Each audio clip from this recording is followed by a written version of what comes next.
Bienvenue dans notre série Les Jeux d'hiver d'hier à aujourd'hui. Ce podcast de la région Sud se penche sur l'aventure olympique au prisme de ceux qui la vivent au plus près, nos athlètes. En 3 épisodes, tirons un trait d'union entre le passé, le présent et le futur, en attendant d'accueillir les Jeux olympiques et paralympiques d'hiver dans nos Alpes. Aujourd'hui, pour ce 2e épisode, nous partons à la rencontre d'Arthur Bauchet. À seulement 24 ans, il a dépassé la barre des 100 podiums en Coupe du Monde de paraski alpin. Connu dans le Briançonnais pour son palmarès comme pour sa bonne humeur, il s'est investi à fond pour que la région accueille les Jeux olympiques d'hiver. Sur le front de neige à Serre-Chevalier, il revient sur les coulisses de la candidature des Alpes françaises. Bonjour Arthur. Bonjour. Est-ce que tu peux, pour ceux qui ne te connaîtraient pas, te présenter ? Alors je m'appelle Arthur Bauchet, j'ai 24 ans et je suis un skieur alpin handisport. J'ai eu la chance de vivre 2 fois les Jeux, en 2018 et en 2022, et d'y ramener quelques médailles. On est ici à Serre-Chevalier, c'est ta station de cœur. Toi, tu fais une petite pause dans ton épopée d'hiver ? Ouais, c'est sûr que voilà, là le programme est bien tombé cette année. J'avais 15 jours de vacances à Noël pour profiter du domaine, de profiter de Serre-Chevalier, de la maison. Donc c'est vrai que c'est rare que ça tombe comme ça. Là, c'est bien tombé. Et puis ça fait toujours du bien de revenir à la maison, recharger les batteries, se ressourcer et puis pour partir sur la saison qui m'attend de plus belle. Est-ce que tu peux nous en parler un peu de cette saison qui est assez incroyable ? Alors cette saison a très bien démarré, cette course 6 victoires, donc j'espère que ça va continuer comme ça. Je vais repartir là très rapidement sur les skis pour essayer de continuer sur cette lancée. Et après j'ai encore pas mal de courses, je pense à peu près une grosse vingtaine de départs. J'ai des championnats du monde au mois de février, donc voilà. Surtout que oui, cette dernière médaille, c'était pas très loin d'ici, c'était à Tignes et à Courchevel. Et puis pour toi, c'était la 100e sur un podium de Coupe du Monde, je crois. C'est ça, exactement. Et 100e podium en Coupe du Monde, donc c'est juste incroyable. En plus, voilà, de pouvoir le faire en France quelques jours avant les fêtes, c'était fou. En plus, il y avait du public français, donc voilà, tout était réuni pour que je performe ce jour-là et que je monte sur ma 100e boîte. Ça l'a fait, donc maintenant, ça va être objectif 100 victoires. Hein. Voilà, il m'en manque une petite trentaine, donc on va essayer de ramener déjà la victoire sur les prochaines courses et puis ce sera juste cette saison, voire même impossible, il n'y a pas assez de départs, mais la saison prochaine on verra, surtout que ce sera une grosse année la saison prochaine, donc voilà, si ça peut tout arriver en même temps c'est cool. Toi quand il y a des grosses compétitions comme ça qui sont en France, qui sont pas très loin de chez toi, est-ce que tu as dans un coin de ta tête quand même l'idée que en 2030 ça pourrait être les JO quoi ? Alors honnêtement, on n'en a pas souvent des Coupes du Monde en France ou même des courses. Je pense que la Tignes et Courchevel, c'est des courses qui vont se pérenniser, qui vont venir chaque année. On aura nos championnats du monde aussi en 2027 à Tignes. Mais en fait, j'ai pas besoin d'être au départ en France pour avoir 2030 dans un coin de ma tête. Moi, tous les matins maintenant quand je me lève, forcément, ça y est.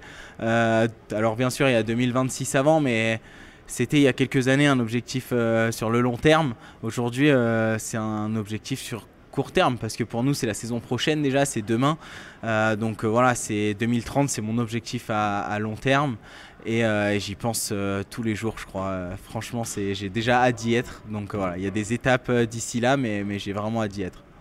Est-ce que tu te rappelles toi de la première fois que tu as entendu que potentiellement il y aurait les Jeux dans les Alpes françaises ? Au début je me disais non mais c'est pas possible, il y a eu Paris, je pense que ils vont pas réattribuer comme ça des Jeux en France.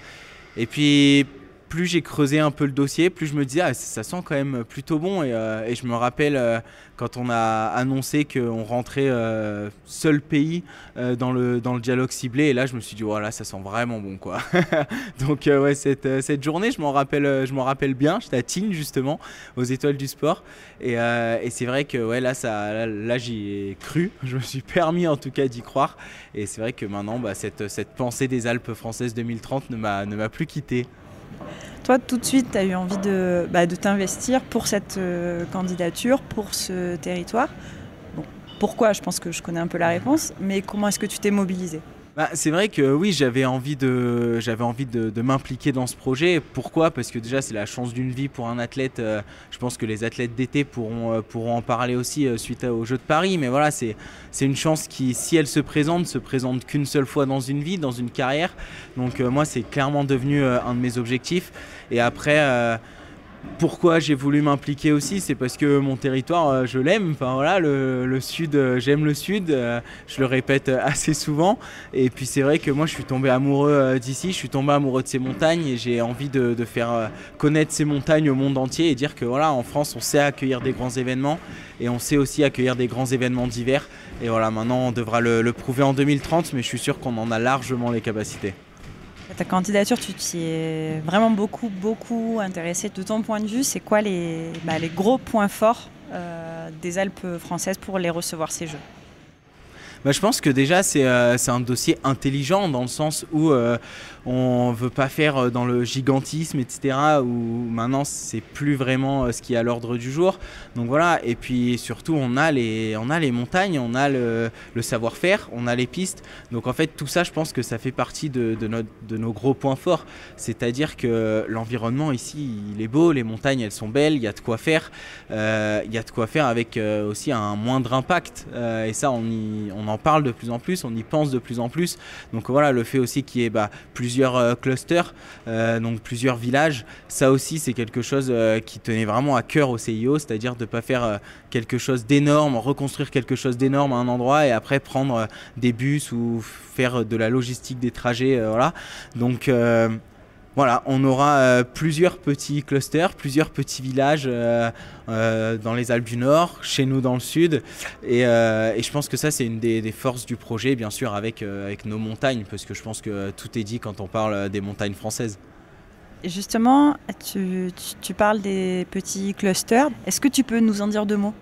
Alors, c'est vrai que je connais un peu celui de Briançon parce que j'y suis monté quelques fois en vélo. Je suis allé voir des événements, notamment dans ce Fort des Têtes.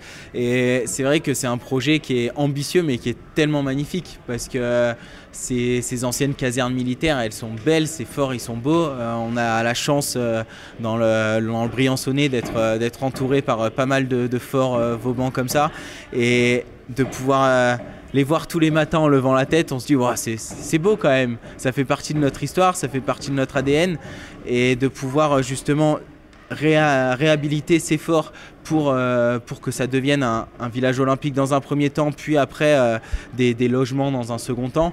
C'est vrai que c'est juste génial, c'est énorme, le projet il a vraiment du sens, je pense, et c'est ça les Jeux, c'est que voilà, ça va permettre d'accélérer un peu aussi la réhabilitation de ces forts et derrière que ça ait aussi un futur et que ça serve après. Mais moi déjà quand je pose maintenant les yeux sur ce Fort des Têtes, j'y vois un village olympique. Est-ce que tu peux nous parler un petit peu des épreuves aussi qui vont se dérouler ? Alors, les épreuves qui vont se dérouler, alors faut pas que je dise de bêtises parce que je sais que ça a peut-être un peu changé dernièrement, mais de souvenirs, il y a... Alors je vais parler dans le cluster briançonnais, donc avec Montgenèvre et Villeneuve. Il y aura donc le ski de boss, le ski acrobatique, le halfpipe, le ski et snowboard cross, le big air, je ne sais plus si je l'ai dit. Tac, j'essaye de rien oublier. Et voilà, je pense que ça fait déjà pas mal. Donc on a nous les sports un peu jeunes. On n'a pas les épreuves sur lesquelles je serai aligné, à moins que d'ici là je me mette au ski cross ou snowboard cross, mais je crois que c'est pas prévu. Mais en tout cas non, voilà, on n'a pas d'épreuve de ski alpin ou de ski nordique, mais par contre on a tous ces sports jeunes qui sont impressionnants et qui je pense vont en mettre plein les yeux.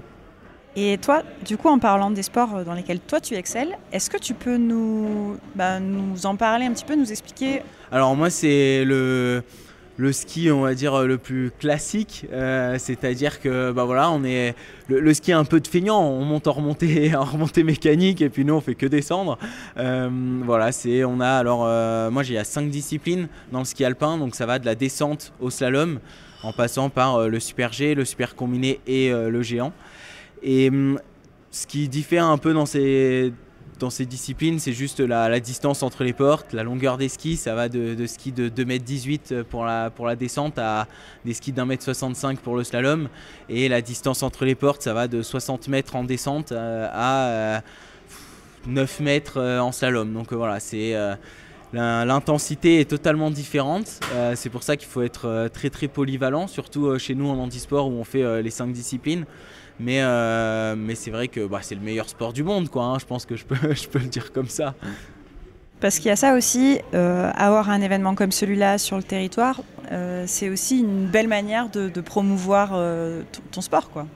Oui, bien sûr, y a plein de côtés en fait au jeu. C'est bien sûr une énorme opportunité pour justement parler de notre sport, parler des Jeux paralympiques aussi bien sûr, mais en fait ça va même au-delà des sports parce que moi, quand j'ai pu vivre un peu de l'intérieur les Jeux de Paris en tant que consultant, et ce qu'il en ressort, c'est que j'ai jamais vu autant de personnes aussi heureuses, aussi contentes d'être là.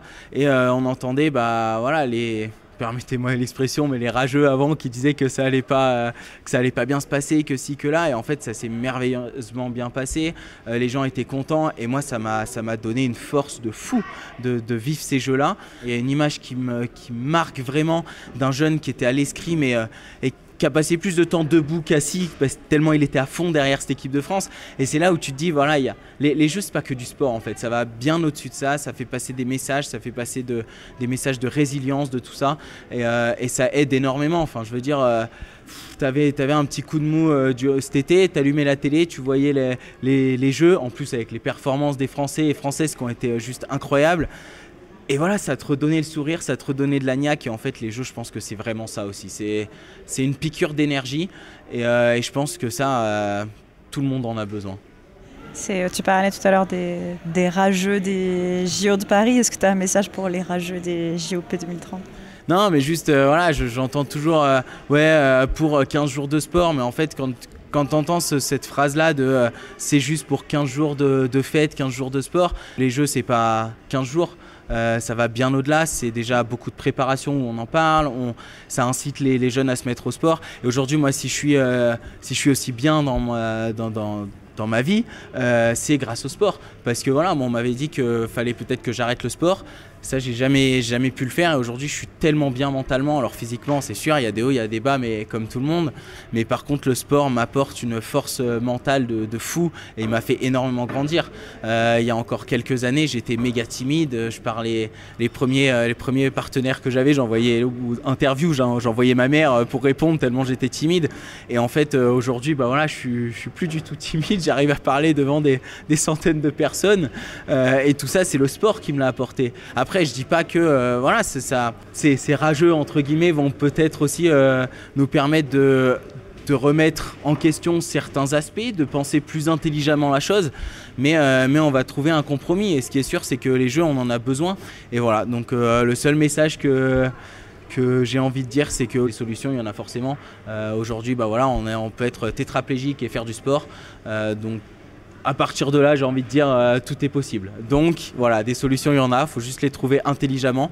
Mais en tout cas, je pense que le projet est très très beau et a beaucoup à apporter à la France et au monde entier, parce que c'est les Jeux, quoi. Merci d'avoir écouté notre série « Les Jeux d'hiver, d'hier à aujourd'hui ». Le mois prochain, les champions de snowboard et parasnowboard Julia Pereira et Maxime Montagioni se projetteront dans l'aventure olympique, bien décidés à ramener les médailles à la maison. Si cet épisode vous a plu, n'hésitez pas à le liker et à le partager autour de vous, et on vous dit à très bientôt.